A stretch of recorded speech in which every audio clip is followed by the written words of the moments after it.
Many parents are wondering if it's safe to send their kids to summer camp this summer, and offering some guidance, some suggestions. We have Julie Trout. She is the director at Camp Rock. Welcome. Thank you. Thank you so much for having me, Elsa.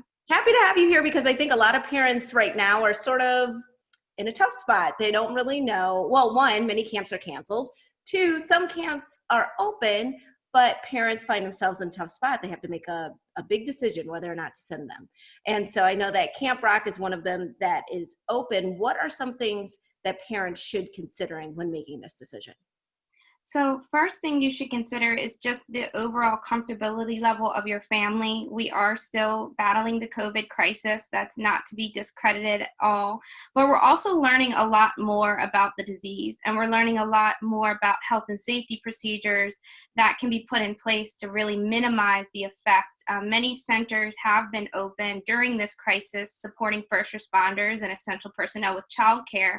And through that process, we've learned a lot of best practices that can be transferred over to summer camps to help ensure safety while they're operating. Reputable organizations like the American Camp Association, Center for Disease Control, YMCA camps, they've been working and meeting collaboratively, having town hall sessions, and have pretty much at this point put together a great draft on ways that camps can operate safely. So if you are that parent in that decision-making process, just rest assured that camps and the camp community is doing their due diligence to make sure that when we open and when we're given that green light to go ahead and meet here in person, that there are going to be those safety protocols in place. And so how might camp look a little different this year then?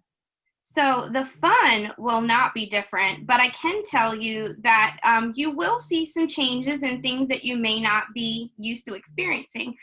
One of the best practices in place is our daily health screenings and temperature checks. So you can expect to see those in place. One thing that we're also doing is really trying to keep to that small group setting.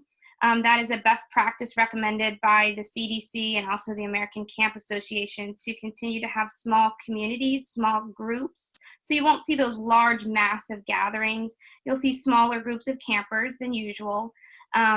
You'll still see water activities. For right now, current research shows that the COVID disease is not waterborne in its transferability, so we don't plan to end that. You may see a change in field trips. Unfortunately, there are a lot of places that are large public areas, and it's not the wisest at this given point to be in those large group settings.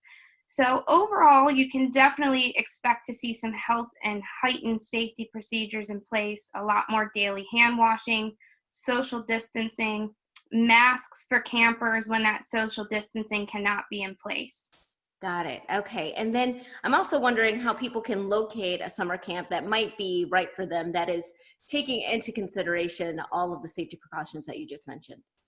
Absolutely. So one great place to start is the American Camp Association. You can also check around to your local community guides for families, such as publications like Baltimore Child website. They have a lot of summer camps and directories. You can also check out Camp Rock. Our website is camprockmd.com. And check us out. Give us a call. We'll be happy to do a virtual tour with you just to show you what measures we will have in place this summer when camps do open. That's great, giving people peace of mind. And I know that you're also giving Midday Maryland viewers a little bit of a discount, right? Absolutely. So if you call us and tell us that you heard us on this segment today, we have some free specialty classes that we'll be able to offer you. And those are for things such as art lessons or culinary lessons this summer. And we can't wait to be a support to your family during this time. All right, Julie Trout, thank you so much for being with us and for all that helpful information. And we'll be right back with more Midday Maryland right after this. Stay tuned.